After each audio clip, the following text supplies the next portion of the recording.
Venya Brykolin, editor-in-chief of Vogue Ukraine, woke up in Milan, where Fashion Week was in full swing, on February 24, 2022, with the news that her country had been invaded.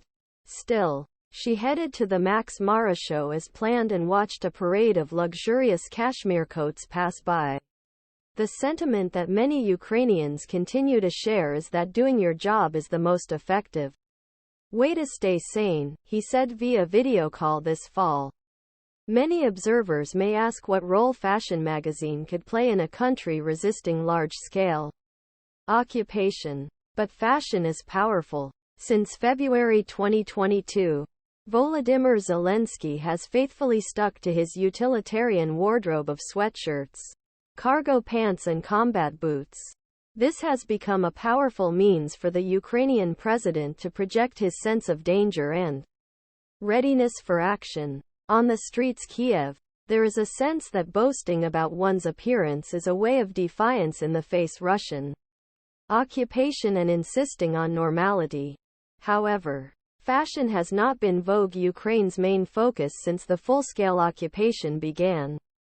Daria Slobodianik, editor of the magazine, said the first news about the war appeared on our website on February 24, 2022. We did not hesitate. There was no meeting. We just started sharing. One of the first things we did was publish a list of guidelines that actually answered our own questions.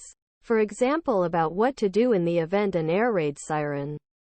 Daria Slobodianik is editor-in-chief of Vogue Ukraine. He was speaking from a hotel suite in central Kiev that the magazine rented for meetings. The editorial team, currently dispersed throughout Ukraine and abroad, is working remotely. We didn't feel like we needed to be a getaway area and act like nothing happened, Brykolin said. Instead, team used their brand to continue communicating about war, publishing stories and photos about besieged city Mariupol, destruction of buildings in Kharkiv, women giving birth in shelters, as well as campaigning for withdrawal luxury brands. Over time, they added more classic Vogue topics to their social media feeds.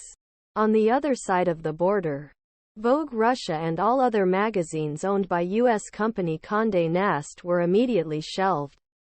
In the letter sent by the editorial team to readers dated March 9, 2022, it was stated, "We hope that this is not a farewell letter, but just a pause, and that we can meet with you again soon." The Ukrainian Vogue team continued to work without a day's break, and the following spring the magazine returned to print with an issue symbolically called First Edition. It was a very different magazine from its pre-occupation counterparts. For the first time in its history, a model was not featured on the front page. Instead, the cover was abstract with a yellow-gold stripe fading into dark blue, and derived from the exposure of a film reel. Vasilina Vrubleska's references colors of the Ukrainian national flag, but also evokes flames rising beneath night sky. The simple C.